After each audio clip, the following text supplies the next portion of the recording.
She dislocked 7 execs in a conference room for 2 days, during which someone is going to say the thing this team has been avoiding.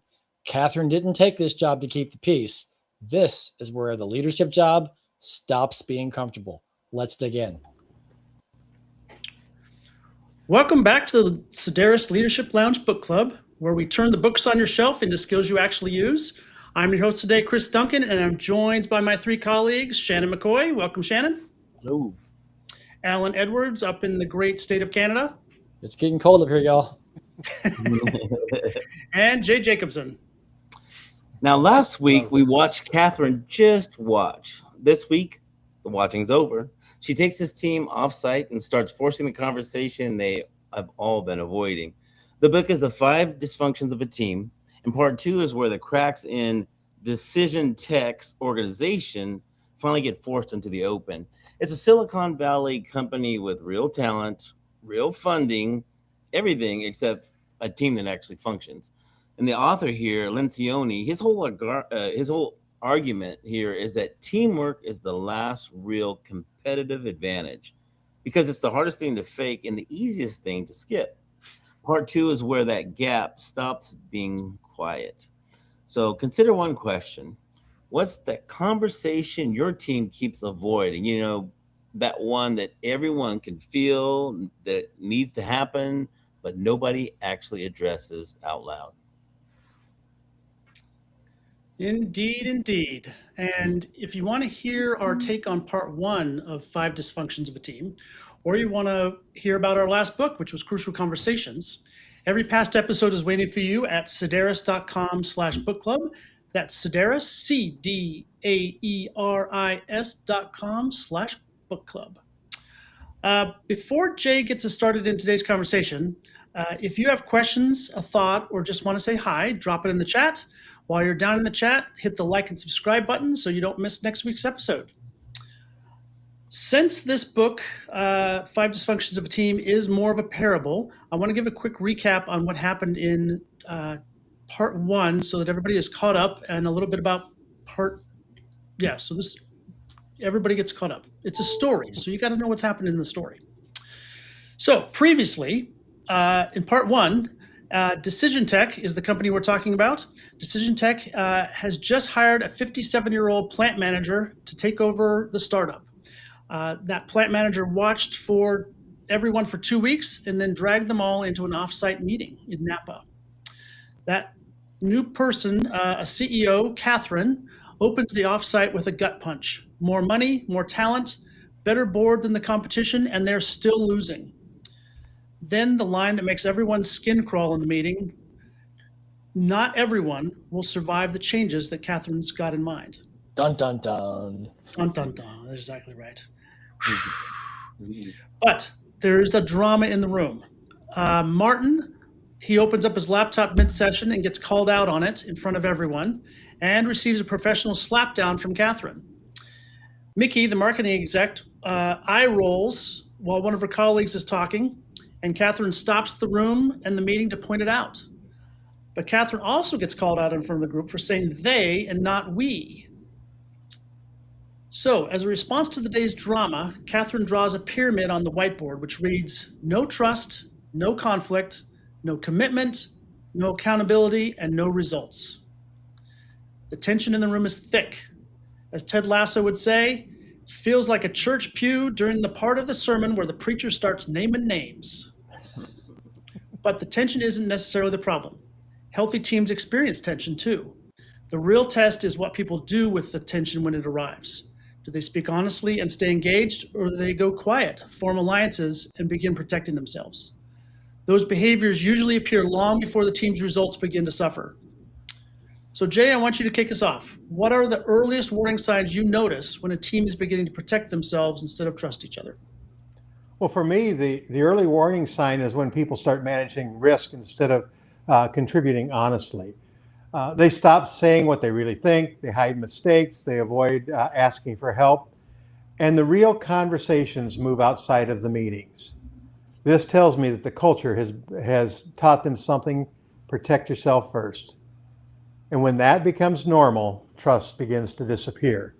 And that's what we're seeing happen right here on this offsite. I was thinking when you mentioned that, Jay, when you mentioned managing risks, do you have any thoughts on, how to expound on that a little bit? Like, what does that really mean when they're managing the risks? Well, Catherine kind of talks about that a little bit in this chapter. She talks about it being one of the most political management groups she's ever worked with. And then she goes on to define what she means by political. And it's when you start worrying more about saying what other people want to hear than what the truth is. And so I think it draws a very good distinction in terms of what we're talking about when we start becoming political, when we start looking at protecting ourselves and avoiding risk. That was my vocabulary term of this chapter was the word politics. Like, what does it actually mean? And I love the author's definition, which was saying things to cause people to act a certain way versus than what you mean. I also think this has been a great segue from our previous book, Crucial Conversations, because that book dealt with safety in the room. They talked about warning signs like the meeting after the meeting in the hallway, where people are gossiping or forming alliances. And I love this as a segue, not only because it encompasses the same thing, but because it approaches it in a very different way. Right? We're going to learn some new ways to create safety in the room that were not covered in Crucial Conversations. Mm-hmm. Yeah, with the author using storylines and parables to illustrate, we get a very vivid picture of what this actually looks like versus just reading about it and trying to understand the concepts. We as the readers are actually seeing it unfold in front of us. Yeah. Go ahead. So what was some of the juicy drama that happened in this chapter? How did that go down, and how does it relate to safety in the room and being honest? I think one of the points of drama that Chris was touching on is the laptop being used in the room. And one of the statements Catherine made was, or was kind of called out on, is by saying that, hey, her paying attention, pointing that out, she obviously, once again, is not, she doesn't really fit because she's not from a tech world. So you should expect to see somebody opening up a laptop and doing what they need to do in the middle of a meeting. And what the reason the drama is created, because she addressed it by saying, well, no, I've seen it before, even in the automotive field. However, it's not, it's actually a more of a, what kind of problem did she call it? She said it's more of a, not necessarily a tech thing, but more of an attitude. What was the word she used? Was it team respect? I think it was respect was the word, like showing the rest of the team that you're paying attention to what they have to say. Yeah.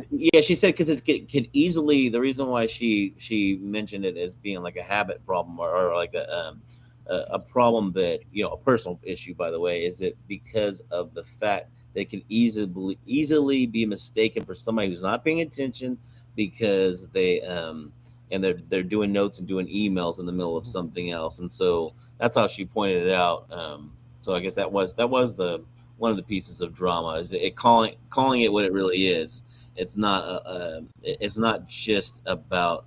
In other words, it's not necessary. If the meeting's important, the meeting's important. Put it away. This is something about you, not about what's normal.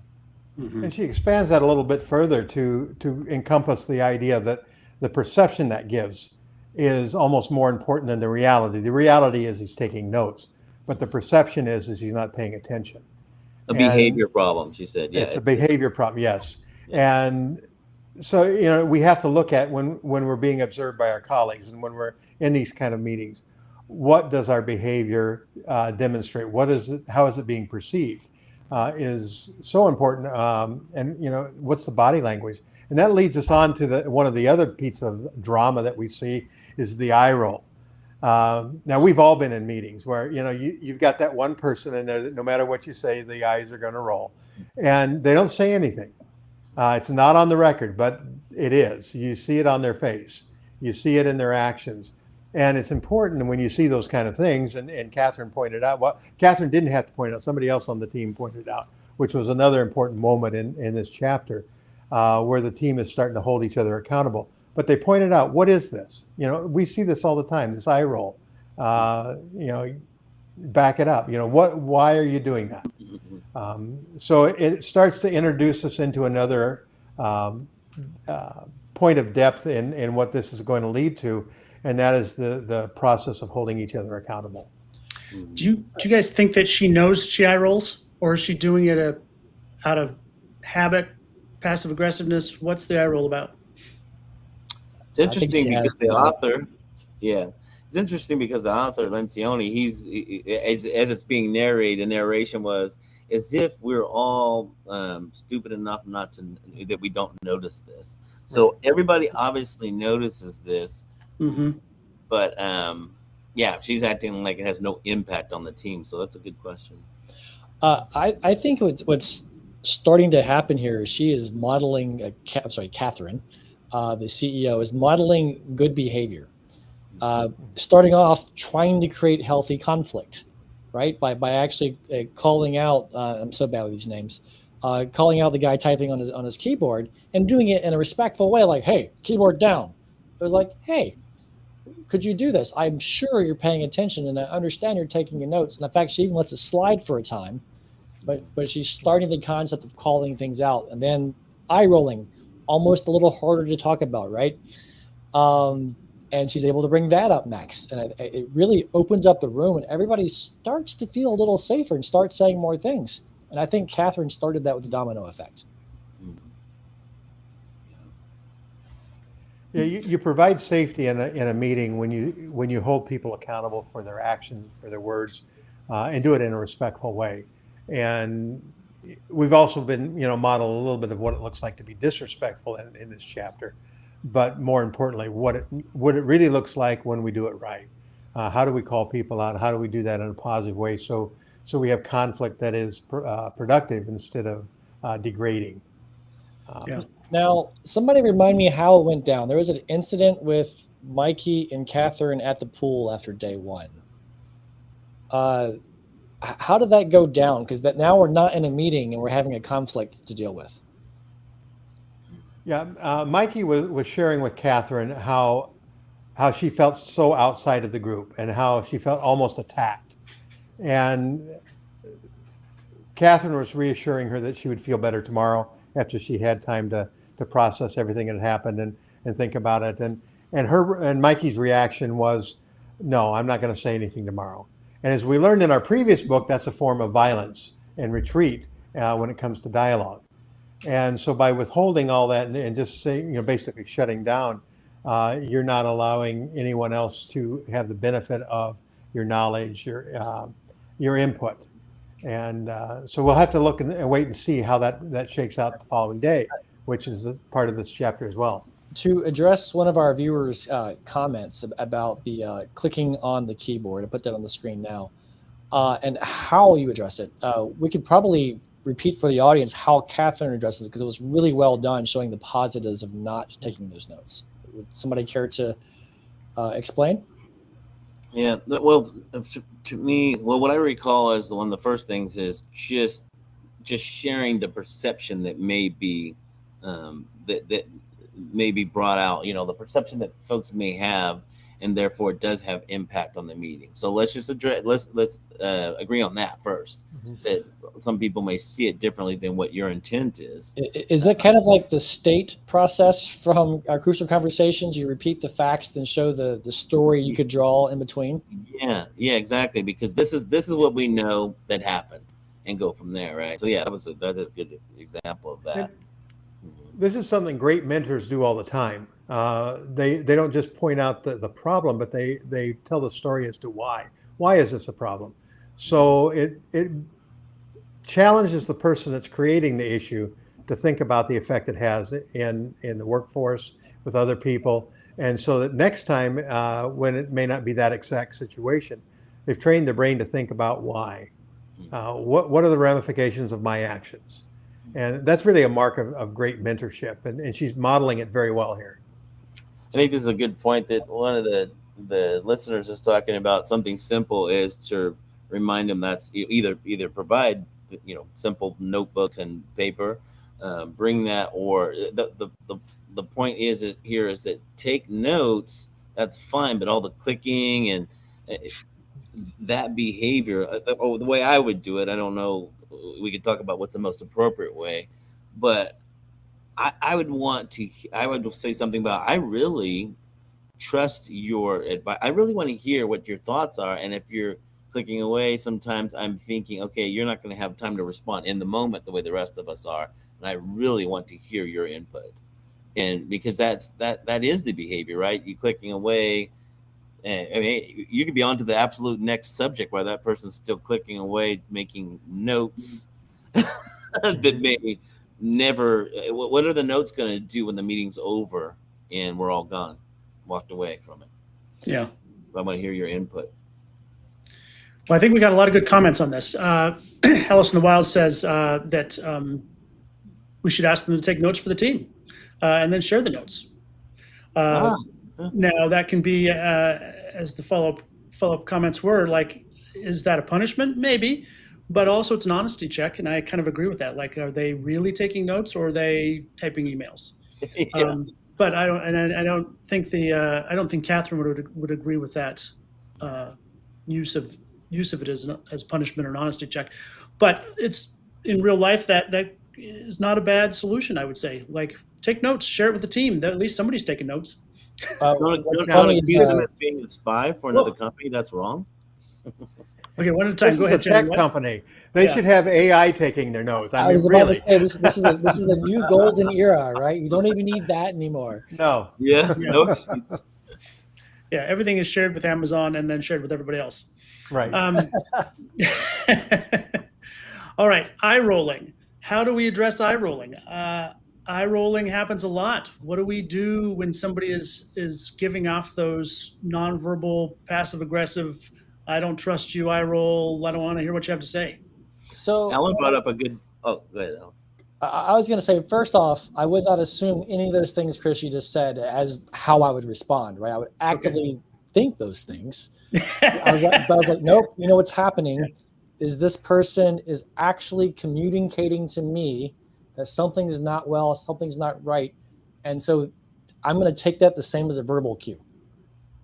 Mm-hmm. Yeah. And say, hey, I see you rolling your eyes. Something's not sitting right. What is it? Let's discuss it and figure it out. Yeah. And that's one of the things, Alan, you mentioned about crucial conversations and how this really fits in is, again, just naming the actual, what happened, not saying, hey, I believe you're doing this because, no, I noticed your eyes rolling back, which is, and I want to know what that's all about, right? There's no, I think that takes away a lot of potential drama. Just addressing what actually happened and then let them tell their story behind it. Like Sam Sands on LinkedIn mentions as per my last email, and I am so guilty of that. And I don't do it as an attack. Yeah. I do it as a defense, which assumes an attack, right? So I've had to practice that one as well. Or assume good intent in everything. Eye rolls. As for my last emails, apparently I'm not the only one who likes to prove a history. Yeah, I'm bucketing all of these things into I think in my mind they're passive aggressive. They're not really saying what you should say. They're going around the block to get there. But I realize also that's the kind of the polite way to do it. But it's also culturally, I think we're shifting to a more direct time where you should be saying what you mean, saying what you want, and not going around the block to get it. Yeah. Well, send a message, but you don't have to send an arrow and flaming arrows, right? Well, keep in mind, this book has a very specific setting. It is a leadership team of a corporation. And there, I don't think that trend should have changed a whole lot. We always need direct feedback, unpopular opinions, fearless feedback in those rooms. Yeah. Well, that's one of the things that Jay mentioned at first when Chris asked him, what are some of the signs that when you notice the team's beginning to protect itself instead of trusting one another. And he mentioned one of the things is that the real conversation moves outside the meeting. And so I thought that was a great point because it's that real conversation, that real question.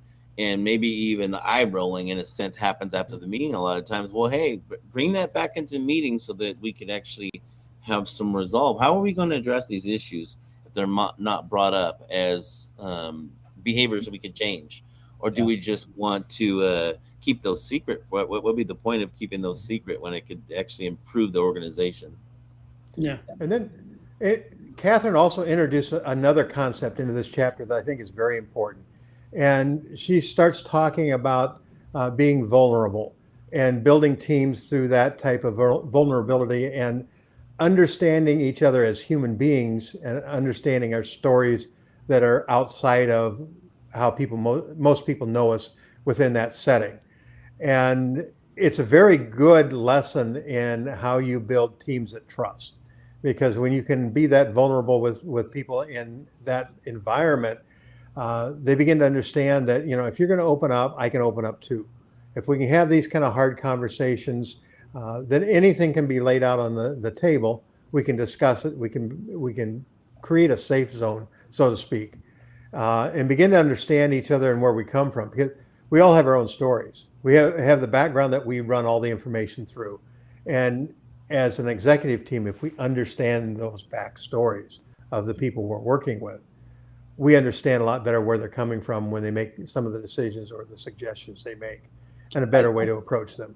I agree completely, and I think we should, for emphasis, because this is going to build the foundation of the rest of this book that we're going to cover. We should rehash what are the 5 dysfunctions of a team, because they're mentioned for the first time in this part. And she starts digging in on the first dysfunction. I'll go for it. Good. Alan, will you tell us what the first dysfunction is? Yeah. So we also, before to interrupt you again, we we also have to really quickly cover that Catherine got called out. So after this, we need to go back and circle back to Catherine, because I think that's an important point at the end of the meeting as to how everybody starts behaving. So I love it. The first dysfunction that is introduced in chapter 2, Alan, please. So she draws a pyramid, with the base of the pyramid being an absence of trust. And then from there it builds to fear of conflict, which leads to a lack of commitment, which causes an avoidance of accountability, which then leads to an inattention to results. So she's trying to show the team, as she states in the beginning of the meeting, we have everything but results. And then after seeing all of these call outs and these issues that are happening, proving that there's an absence of trust before she leads to the final exercise to help start creating that trust. Here's what I find interesting about trust being that first one is that when we think about an organization like this, we think of trust as sometimes you think, okay, that's a blanket trust. We don't have enough trust in this organization. But we could look at it 2 different ways here, or 2 angles that I could just share, is that you expect the employees as a team to have trust, but do they trust the organization to give the feedback? What's going to happen to me if I give open, honest feedback? Is there trust there?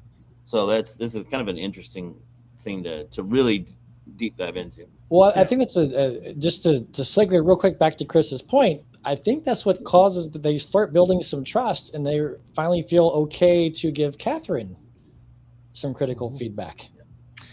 They do indeed, and I thought their comment was really interesting. They called out the words "they" versus "we."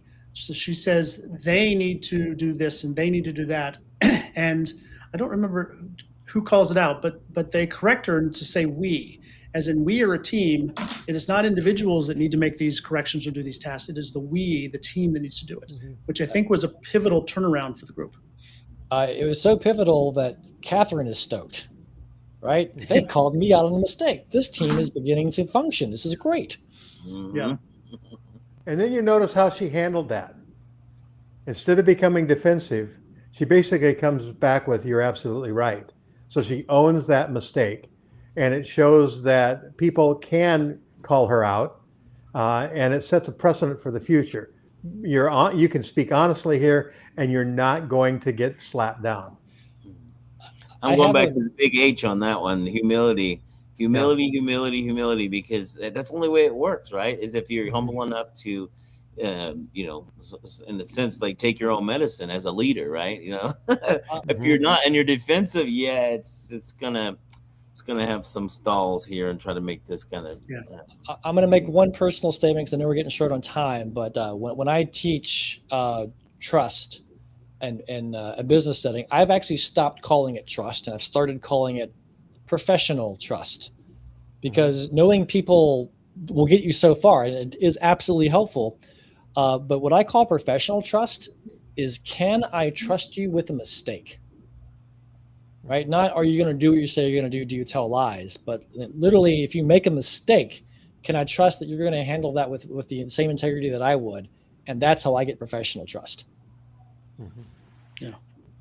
I like that definition. Okay.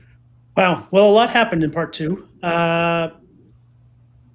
Lots of drama, lots of feelings, lots of beginnings of trust, but also the breakups of some trust, I think. Chapter 3 is going to be interesting. We're going to see what continues to happen.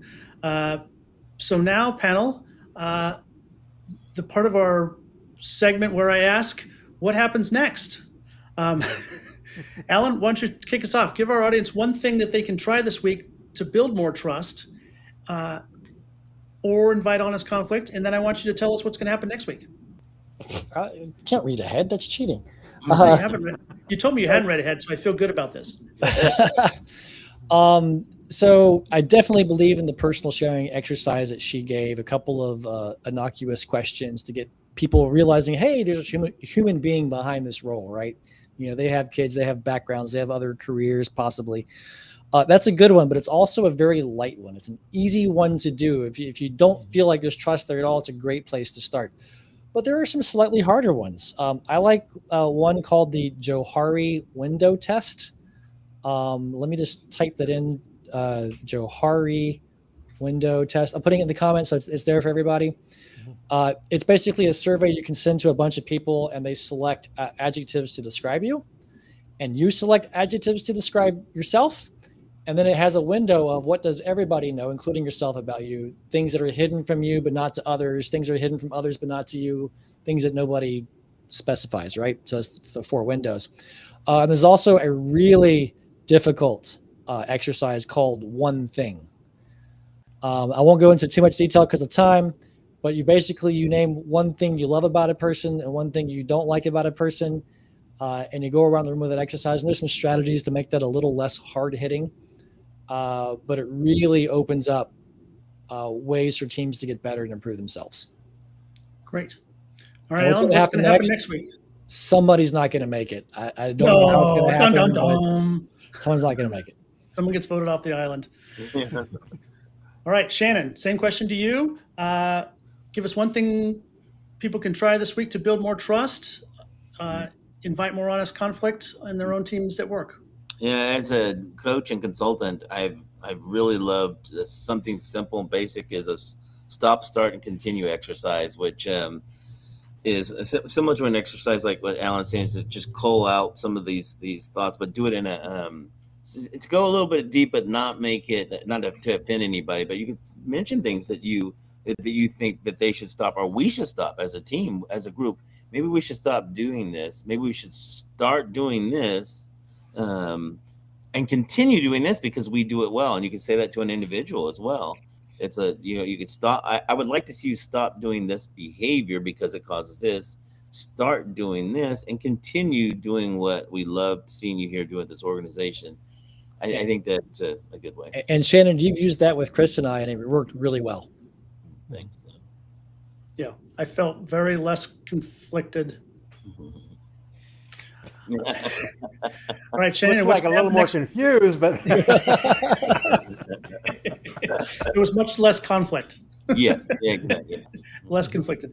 What's going to happen next week, Shannon? I have no idea because I did not cheat. No, I'm joking. I did listen. I did listen ahead, but I can't remember. I have to do another review to see exactly what happened. Any predictions? I'm guessing somebody was gonna be voted off the island. I was thinking that there's some things, some characters are really gonna show face here. That's all I Okay. could say. Just somebody. No predictions on the who? No. Okay, fine. Jay, how about you? What's something people can try at work this week to build honest conflict on their own team or invoke trust?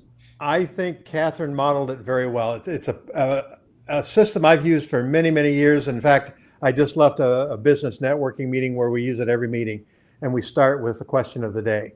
It has nothing to do with your business. It has to do with personal lives. And today we talked about who our favorite teacher was growing up. But it builds a personality behind the individual that is not tied directly to your work. And so over the last 15 years of doing this, everybody in that business group knows each other. We know their kids. We know their likes, their dislikes, and their personal history. And so it's more of a family than it is a group of business people. That's just small tool. And you provide that question? No, whoever's leading it, the group, they come up with a question of the day, and it varies. I mean, we've talked about, what's your favorite coffee drink? I mean, we've talked about a lot of different things that have nothing to do with business, but it also helps people with the ability to speak exponentially to a group, and a group that's safe. And so you build conversational skills in doing that. But as far as what's coming next, well, what will happen when they get back to the office? Who gets thrown into the pool? Will there be another offsite? Will everybody be there? Will Catherine still have a job? Will the board approve? We have to read further to find out. Tune in next week. Yes. Yes, on Days at Decision Tech. Yes.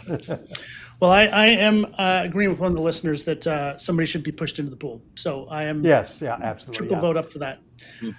That's my prediction. Someone gets finally pushed into the pool. All right. Well, that was part 2. Exciting group, exciting activities at the offsite, and a team that starts tearing down years of professional armor to maybe become a formal working team. And I think Catherine, as the CEO, is proving that she's not there to keep the peace. She's there to do exactly what she said, which is sell more, get better. Next week, the offsite party is over and everyone's back at the office, which is where this kind of progress made at the offsite usually starts to fall apart. Part 3 is where the team has to turn all of that raw honesty into real commitment and accountability. So if you're reading along with us, get through part 3 before we meet again next meet. Hey, Chris. Yes. Are we skipping next week? Oh, we might be. Yes. From a calendar perspective, we are skipping next week. So you get 2 weeks to read through chapter 3. Thank you, Alan, for that. Just occurred to me myself. Yeah, there will be a montage video with a lot of hairband music behind it in replace. No, there will not be a montage video at all for the week off. Please like and subscribe so you get notified the moment we do come back from vacation after next week. Thank you to our host this week, Alan Edwards and Shannon McCoy from Sedaris, and Jay Jacobson from Jay Jacobson Professional Staffing. I'm Chris Duncan, and we will see you in 2 weeks. Same time, same place, Thursday at noon Pacific. Bring your book and bring your thoughts.